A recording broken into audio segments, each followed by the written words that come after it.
नमस्कार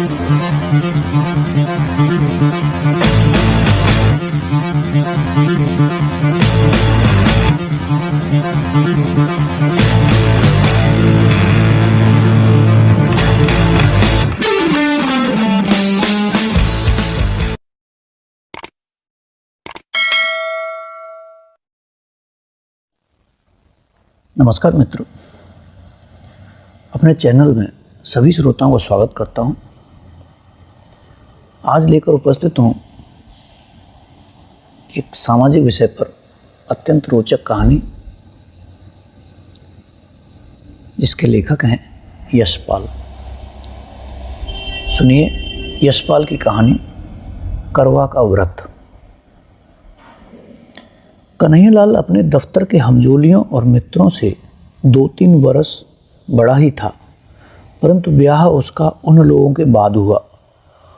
उसके बहुत अनुरोध करने पर भी साहब ने उसे ब्याह के लिए सप्ताह भर से अधिक छुट्टी न दी थी। लौटा तो उसके अंतरिम मित्रों ने भी उससे वही प्रश्न पूछे जो प्राय ऐसे अवसर पर दूसरों से पूछे जाते हैं, और फिर वही परामर्श उसे दिए गए जो अनुभवी लोग नवविवाहितों को दिया करते हैं। हेमराज को कन्हैयालाल समझदार मानता था। हेमराज ने बताया, समझाया, बहू को प्यार तो करना ही चाहिए, पर प्यार से उसे बिगाड़ देना या सिर चढ़ा लेना भी ठीक नहीं। औरत सर्कस हो जाती है तो आदमी को उम्र भर जोरू का गुलाम ही बना रहता है। उसकी ज़रूरतें पूरी करो, पर रखो अपने काबू में। मारपीट बुरी बात है, पर यह भी नहीं कि औरत को मर्द का डर ही न रहे। डर उसे जरूर रहना चाहिए। मारे नहीं तो कम से कम गुर्रा तो जरूर दे। 3 बात उसकी मानो तो एक में ना भी कर दो। यह न समझ ले कि जो चाहे कर या करा सकते हैं। उसे तुम्हारी खुशी नाराज़गी की परवाह रहे। हमारे साहब जैसा हाल न हो जाए। मैं तो देखकर हैरान हो गया। एम्पोरियम से कुछ चीज़ें लेने के लिए जा रहे थे तो घरवाली को पुकार कर पैसे लिए। बीवी ने कह दिया, कालीन इस महीने रहने दो, अगले महीने सही। तो भीगी बिल्ली की तरह बोले, अच्छा, मर्द को रुपया पैसा तो अपने पास में रखना चाहिए, मालिक तो मर्द है। कन्हैया के विवाह के समय नक्षत्रों का योग ऐसा था कि ससुराल वाले लड़की की विदाई कराने के लिए किसी तरह तैयार नहीं हुए। अधिक छुट्टी नहीं थी, इसलिए गौने की बात फिर पर ही टाल दी गई। एक तरह से अच्छा ही हुआ। हेमराज ने कन्हैया को लिखा पढ़ा दिया कि पहले तुम ऐसा मत करना कि वह समझे कि तुम उसके बिना रह नहीं सकते या बहुत खुशामद करने लगो। अपनी मर्जी रखना, समझे। औरत और बिल्ली की जात एक। पहले दिन से व्यवहार का असर उस पर सदा रहता है। तभी तो कहते हैं कि गुरबारा वर्रोजे अव्वल कुश्तन। बिल्ली के आते ही पहले दिन हाथ लगा दे तो फिर रास्ता नहीं पकड़ती। बिल्ली के आते ही पहले दिन हाथ लगा दे तो फिर रास्ता नहीं पकड़ती। तुम कहते हो पढ़ी लिखी है, तो तुम्हें और भी चौकस रहना चाहिए। पढ़ी लिखियों भी मिजाज दिखाती हैं। निस्वार्थ भाव से हेमराज की दी हुई सीख कन्हैया ने पल्ले बांध ली थी। सोचा, मुझे बाजार होटल में खाना पड़े या खुद चौका बर्तन करना पड़े तो शादी का लाभ क्या। इसलिए वह लाजो को दिल्ली ले आया था। दिल्ली में सबसे बड़ी दिक्कत मकान की होती है। रेलवे में काम करने वाले कन्हैया के जिले के बाबू ने उसे अपने क्वार्टर का एक कमरा और रसोई की जगह सस्ते किराए पर दे दी थी। 100 साल से मज़े में चल रहा था। लाजबंती अलीगढ़ में 8वीं जमात तक पढ़ी थी। बहुत सी चीज़ों के शौक़ थे, कई ऐसी चीज़ों के भी जिन्हें दूसरे घरों की लड़कियों को या नई ब्याही बहुओं को करते देख मन मारकर रह जाना पड़ता था। उसके पिता और बड़े भाई पुराने ख्याल के थे। सोचती थी ब्याह के बाद सही उन चीज़ों के लिए कन्हैया से कहती। लाजो के कहने का ढंग कुछ ऐसा था कि कन्हैया का दिल इनकार करने को न करता, पर इस ख्याल से कि वह बहुत सरकस न हो जाए तो बात मानकर तीसरी पर इनकार कर देता। लाजो मुंह फुला लेती। लाजो मुंह फुलाती तो सोचती कि मनाएंगे तो मान जाऊंगी, आखिर तो मनाएंगे ही, पर कन्हैया मनाने की अपेक्षा डांट ही देता। एक आध बार उसने थप्पड़ भी चला दिया। मनौती की प्रतीक्षा में जब थप्पड़ पड़ जाता तो दिल कट कर रह जाता और लाजो अकेले में फूट फूट कर रोती।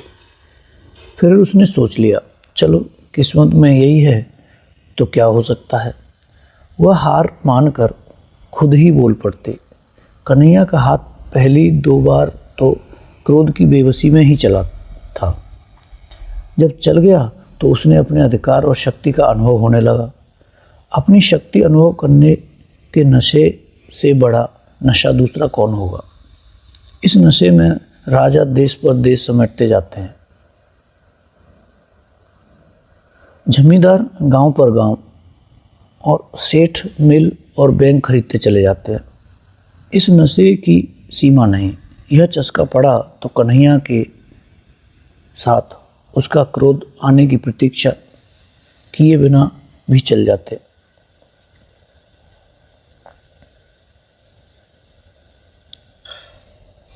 मार से लाजो को शारीरिक पीड़ा तो होती थी, पर उससे अधिक होती थी अपमान की पीड़ा। ऐसा होने पर वह कई दिनों के लिए उदास हो जाती। घर का सब काम करती, बुलाने पर उत्तर भी देती थी। इच्छा न होने पर भी कन्हैया की इच्छा का विरोध न करती, पर मन ही मन सोचती रहती, इससे तो अच्छा है मर जाऊं। और फिर समय पीड़ा को कम कर देता। जीवन था तो हंसने और खुश होने की इच्छा भी फूटी पड़ती और लाजो हंसने लगती। सोच यह लिया था, मेरा पति है, जैसा भी है मेरे लिए तो यही सब कुछ है, जैसे यह चाहता है वैसे ही मैं चलूं। लाजो के सब तरह अधीर हो जाने पर भी कन्हैया की तेजी बढ़ती ही जा रही थी। वह जितनी अधिक बेपरवाही और स्वच्छंदता लाजो के प्रति दिखा सकता था, अपने मन में उसे उतना ही अधिक अपनी समझने और प्यार का संतोष पाता। कुआर के अंत में पड़ोस की स्त्रियां करवा चौथ के व्रत की बात करने लगीं। एक दूसरे को बता रही थीं कि उनके मायके से करवे में क्या आया। पहले बरस लाजो का भाई आकर करवा दे गया था। इस बरस भी वह प्रतीक्षा में थी। जिनके मायके शहर से दूर थे, उनके यहाँ मायके से रुपए आ गए थे। कन्हैया अपनी चिट्ठी पत्री दफ्तर के पते से ही मंगाता था। दफ्तर से आकर उसने बताया, तुम्हारे भाई ने करवे के 2 रुपये भेजे हैं। करवे के रुपए आ जाने से ही लाजो को संतोष हो गया। सोचा, भैया इतनी दूर कैसे आते। कन्हैया दफ्तर जा रहा था तो उसने अभिमान से गर्दन कंधे पर टेढ़ी कर रखी और लाड के स्वर में याद दिलाया, हमारे लिए सरगी में क्या क्या लाओगे। और लाजो ने ऐसे अवसर पर लाई जाने वाली चीज़ें याद दिला दें। लाजो पड़ोस में कहाई कि उसने भी सरगी का सामान मंगाया है। करवा चौथ का व्रत भला कौन हिंदू स्त्री नहीं करते। जन्म जन्म यही पति मिले, इसलिए दूसरे व्रतों की परवाह न करने वाली पढ़ी लिखी स्त्रियां भी इस व्रत की उपेक्षा नहीं कर सकते। अवसर की बात, उस दिन कन्हैया लंच में छुट्टी में साथियों के साथ कुछ ऐसे काबू में आ गया कि 3.25 रुपये खर्च हो गए। वह लाजो का बताया सरगी का सामान घर नहीं ला सका। कन्हैया खाली हाथ घर लौटा तो लाजो का मन बुझ गया। उसने गम खाना सीखकर रूठना छोड़ दिया। उसने गम खाना सीखकर रूठना छोड़ दिया, परंतु उस सांझ मुँह लटक ही गया। आंसू पोंछ लिए और बिना बोले चौके बर्तन के काम में लग गई। रात के भोजन के समय कन्हैया ने देखा कि लाजो मुँह सुजाए है, बोल नहीं रही है, तो अपनी भूल कबूल कर उसे मनाने या कोई और प्रबंध करने का आश्वासन देने के बजाय उसने उसे डांट दिया। लाजो का मन और भी भिंद गया। कुछ ऐसा ख्याल आने लगा इन्हीं के लिए तो व्रत कर रही हूँ और यही ऐसी रुखाई दिखा रहे हैं। मैं व्रत कर रही हूँ कि अगले जन्म में भी इनसे ही ब्याह हो और मैं सुहा ही नहीं रही हूँ। अपनी उपेक्षा और निरादर से भी रोना आ गया। कुछ खाते न बना, ऐसे ही सो गई। तड़के पड़ोस में रोज की अपेक्षा जल्दी ही बर्तन भांडे खटकने की आवाज़ आने लगी। लाजो को याद आने लगा, शांति बता रही थी कि उसके बाबू सरगी के लिए फेनिया लाए हैं। तार वाले बाबू की घरवाली ने बताया कि खोए की मिठाई लाए हैं। लाजो ने सोचा, उन मर्दों को ख्याल है न कि हमारी बहू वाले हमारे लिए व्रत कर रही है, इन्हें जरा भी ख्याल नहीं। लाजो का मन इतना खिन्न हो गया कि सरगी में उसने कुछ भी न खाया। न खाने पर भी पति के नाम का व्रत कैसे न रखती। सुबह सुबह पड़ोस की स्त्रियों के साथ उसने भी करवे का व्रत करने वाली रानी और करवे का व्रत करने वाली राजा की प्रेयसी दासी की कथा सुनने और व्रत के दूसरे उपचार निभाए। खाना बनाकर कन्हैयालाल को दफ्तर जाने के समय खिला दिया। कन्हैया ने दफ्तर जाते समय देखा कि लाजो मुँह सुजाए है। उसने फिर डांटा, मालूम होता है कि 2-4 खाए बिना तुम सीधी नहीं होगी। लाजो को और भी रुलाई आ गई। कन्हैया दफ्तर चला गया तो वह अकेली बैठी कुछ देर रोती रही। क्या जुल्म है, इन्हीं के लिए व्रत कर रही हूँ और इन्हें गुस्सा ही आ रहा है। जन्म जन्म से ही मिले इसलिए मैं भूखी मर रही हूँ। बड़ा सुख मिला है ना, अगले जन्म में और बड़ा सुख देंगे। यही जन्म निभाना मुश्किल हो रहा है। इस जन्म में तो इस मुसीबत से मर जाना अच्छा लगता है, दूसरे जन्म के लिए वही मुसीबत पक्की कर रही हूँ। लाजो पिछली रात भूखी थी, बल्कि पिछली दोपहर के पहले का ही खाया हुआ था। भूख के मारे कुड़मुड़ा रही थी और उस पर पति का निर्दयी व्यवहार। जन्म जन्म कितने जन्म तक उसे ऐसा ही व्यवहार सहना पड़ेगा। सोचकर लाजो का मन डूबने लगा। सिर में दर्द होने लगा तो वह धोती के आंचल सिर बांधकर खाट पर लेटने लगी तो झिझक गई। करवे के दिन बान पर नहीं लेटा या बैठा जाता, वह दीवार के साथ फर्श पर ही लेट रही। लाजो को पड़ोसिनों की पुकार सुनाई दी। वे उसे बुलाने लगे। करवा चौथ का व्रत होने के कारण सभी स्त्रियां उपवास करके भी प्रसन्न थी। आज करवे के कारण नित्य की तरह दोपहर के समय सीने पिरोने काटने बुनने का काम नहीं किया जा सकता। करवे के दिन सुई सलाई और चरखा छुआ नहीं जाता। काज से छुट्टी और विनोद के लिए ताश या जुए की बैठक जमाने का उपक्रम हो रहा था। वे लाजो को भी उसी के लिए बुलाने आई थी। सिर दर्द और मन के दुख के कारण लाजो जा न सकी। सिर दर्द और बदन टूटने की बात कहकर वह टाल गई और फिर सोचने लगी, ये सब तो सुबह सरगी खाए हुए हैं, जान तो मेरी ही निकल रही है। फिर अपने जीवन दुखी के कारण मर जाने का ख्याल आया और कल्पना करने लगी कि करवा चौथ के दिन उपवास किए किए मर जाए तो इस पुण्य से जरूर ही यही पति अगले जन्म में मिले। लाजो की कल्पना बावली उठी। वह सोचने लगी, मैं मर जाऊं तो इनका क्या है, और ब्याह कर लेंगे। जो आएगी वह भी करवा चौथ का व्रत करेगी। अगले जन्म में दोनों का इन्हीं से ब्याह होगा। हम सौते बनेंगी। सौत का ख्याल उसे और भी बुरा लगा। फिर अपने आप समाधान हो गया, नहीं, पहले मुझसे ब्याह होगा। मैं मर जाऊंगी तो दूसरी से होगा। अपने उपवास के इतने भयंकर परिणाम की चिंता से मन अधीर हो उठा। भूख अलग व्याकुल किए थी। उसने सोचा, क्यों मैं अपना अगला जन्म भी बर्बाद करूं। भूख के कारण शरीर निढाल होने पर भी खाने को मन नहीं हो रहा था, परंतु उपवास के परिणाम की कल्पना से मन क्रोध से जल उठा। वह उठ खड़ी हुई। कन्हैयालाल के लिए उसने सुबह जो खाना बनाया था उसमें से बची 2 रोटियां कटोरदान में पड़ी थीं। लाजो उठी और उपवास के फल से बचने के लिए उसने मन को वश में कर एक रोटी रूखी ही खा ली और एक गिलास पानी पीकर फिर लेट गई। मन बहुत खिन्न था।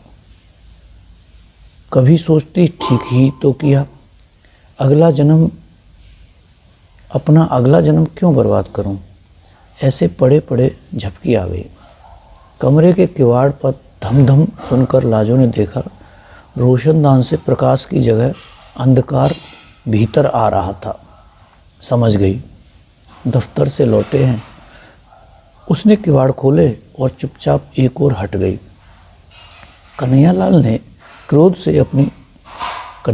क्रोध से उसकी तरफ देखा। अभी तक पारा नहीं उतरा, मालूम होता है झाड़े बिना नहीं उतरेगा। लाजो के दुखे हुए दिल पर और चोट पड़ी और पीड़ा क्रोध में बदल गई। कुछ उत्तर न दे वह घूमकर फिर दीवार के सहारे फर्श पर बैठ गई। कन्हैयालाल का गुस्सा भी उबल पड़ा। यह अकड़ है, आज तुझे ठीक कर ही दूं, उसने कहा और लाजो को बाह से पकड़कर खींचकर गिराते हुए 2 थप्पड़ पूरे हाथ के जोर से ताबड़तोड़ जड़ दिए और हाँफते हुए लात उठाकर बोला, और मिजाज दिखा, खड़ी हो सीधी। लाजो का क्रोध भी सीमा पार कर चुका था। खींची जाने पर भी फर्श से उठी नहीं और मार खाने के लिए तैयार हो उसने चिल्लाकर कहा, मार ले, जान से मार डाल, पीछा छूटे, आज ही तो मारेगा। मैंने कौन व्रत रखा है तेरे लिए जो जन्म जन्म मार खाऊंगी, मार डाल। कन्हैयालाल का लात मारने के लिए उठा पांव अधर में ही रुक गया। लाजो का हाथ उसके हाथ से छूट गया। वह स्तब्ध रह गया। मुँह में आई गाली भी मुँह में ही रह गई। ऐसे जान पड़ा कि अंधेरे में कुत्ते के धोखे जिस जानवर को मार बैठा था उसकी गुर्राहट से जाना कि वह शेर था, या लाजो को डांट और मार सकने का अधिकार एक भ्रम ही था। कुछ क्षण वह हाँफता हुआ खड़ा सोचता रहा और फिर खाट पर बैठकर चिंता में डूब गया। लाजो फर्श पर पड़ी रो रही थी। उस ओर देखने का साहस कन्हैयालाल को न हो रहा था। वह उठा और बाहर चला गया।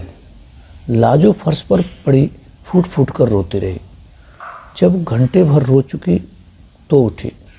चूल्हा जलाकर कम से कम कन्हैयालाल के लिए खाना तो बनाना ही था। बड़े बेमन उसने खाना बनाया। बना चुकी तब भी कन्हैयालाल लौटा नहीं था। लाजो ने खाना ढक दिया और कमरे के किवाड़ उड़काकर फिर फर्श पर लेट गई।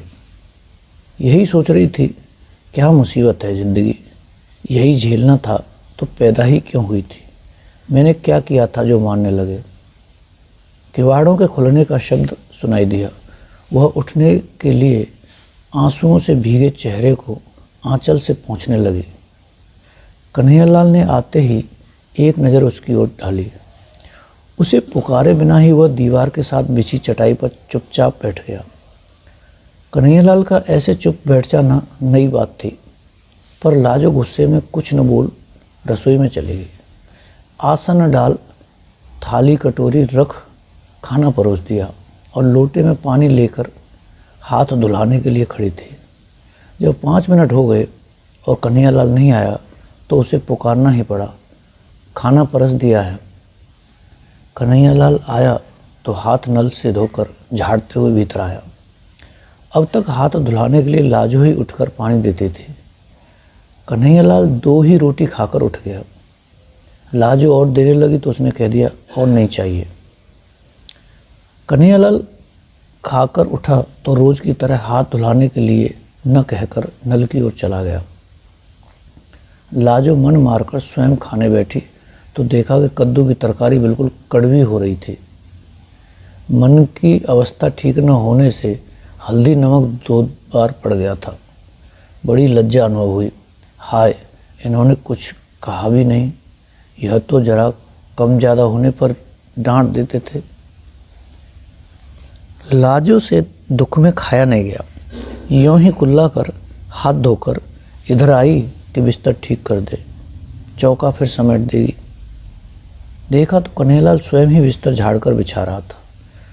लाजो जिस दिन से इस घर में आई थी ऐसा कभी नहीं हुआ था। लाजो ने शर्मा कर कहा, मैं आ गई, रहने दो, किए देती हूँ, और पति के हाथ से दरी चादर पकड़ ली। लाजो बिस्तर ठीक करने लगी तो कन्हैयालाल दूसरी ओर से मदद करता रहा। फिर लाजो को संबोधित किया, तुमने कुछ खाया नहीं, कद्दू में नमक ज़्यादा हो गया था, सुबह और पिछली रात भी तुमने कुछ नहीं खाया होगा। ठहरो, मैं तुम्हारे लिए दूध ले आता हूँ। लाजो को प्रति इतनी चिंता कन्हैयालाल ने कभी नहीं दिखाई थी, जरूरत भी नहीं समझी थी। लाजो को उसने चीज़ समझा था। आज वह ऐसे बात कर रहा था जैसे लाजो भी इंसान हो, उसका भी ख्याल किया जाना चाहिए। लाजो को शर्म तो आ ही रही थी पर अच्छा भी लग रहा था। उसी रात से कन्हैयालाल के व्यवहार में एक नरमी सी आ गई। कड़े बोल की तो बात क्या, बल्कि एक झिझक सी हर बात में, जैसे लाजो के किसी बात के बुरा मान जाने की या नाराज हो जाने की आशंका हो। कोई काम अधूरा देखता तो स्वयं करने लगता। लाजो को मलेरिया बुखार आ गया तो उसने उसे चौके के समीप नहीं जाने दिया। बर्तन भी खुद साफ कर दिए। कई दिन तो लाजो की बड़ी उलझन और शर्म महसूस हुई, पर फिर पति पर और अधिक प्यार आने लगा। जहाँ तक बन पड़ता घर का काम उसे नहीं करने देती। यह काम करते मर्द अच्छे नहीं लगते। उन लोगों का जीवन कुछ दूसरी ही तरह का हो गया। लाजो खाने के लिए पुकारती तो कन्हैया जिद करता, तुम सब बना लो, फिर एक साथ बैठकर खाएंगे। कन्हैया पहले कोई पत्रिका या पुस्तक लाता था तो अकेला मन ही मन पढ़ा करता था। अब लाजो को सुनाकर पढ़ता था या खुद सुन लेता था। यह भी पूछ लेता, तुम्हें नींद तो नहीं आ रही? साल बीतते मालूम न हुआ। फिर करवा चौथ का व्रत आ गया। जाने क्यों लाजो के भाई का मनी ऑर्डर करवे के लिए न पहुंचा था। करवा चौथ के पहले दिन कन्हैयालाल दफ्तर जा रहा था। लाजो ने खिन्नता और लज्जित से कहा, भैया करवा भेजना शायद भूल गए। कन्हैयालाल ने सांत्वना के स्वर में कहा, तो क्या हुआ, उन्होंने जरूर भेजा होगा। डाक खाने वालों का हाल आजकल बुरा है, शायद आज आ जाए या और 2 दिन बाद आए। डाक खाने वाले आजकल मनी ऑर्डर के 15-15 दिन लगा देते हैं। तुम व्रत उपवास के झगड़े में मत पड़ना, तबीयत खराब हो जाती है। यूँ कुछ मांगना ही है तो बता दो, लेते आएंगे। पर व्रत उपवास से होता क्या है, सब ढकोसले। वाह, यह कैसे हो सकता है, हम तो जरूर रखेंगे व्रत। भैया ने करवा नहीं भेजा न सही, बात तो व्रत की है, करवे की थोड़ी है। लाजो ने बेपरवाही से कहा। संध्या समय कन्हैयालाल आया तो रुमाल में बंधी छोटी गांठ लाजो को थमाकर बोला, लो फैनी तो मैं ले आया हूँ, पर व्रत के झगड़े में नहीं पड़ना। लाजो ने मुस्कुरा कर रुमाल लेकर अलमारी में रख दिया। अगले दिन लाजो ने समय पर खाना तैयार कर कन्हैया को रसोई से पुकारा, आओ खाना परस दिया है। कन्हैया ने जाकर देखा खाना एक ही आदमी के लिए परोसा था। और तुम? उसने लाजो की ओर देखा।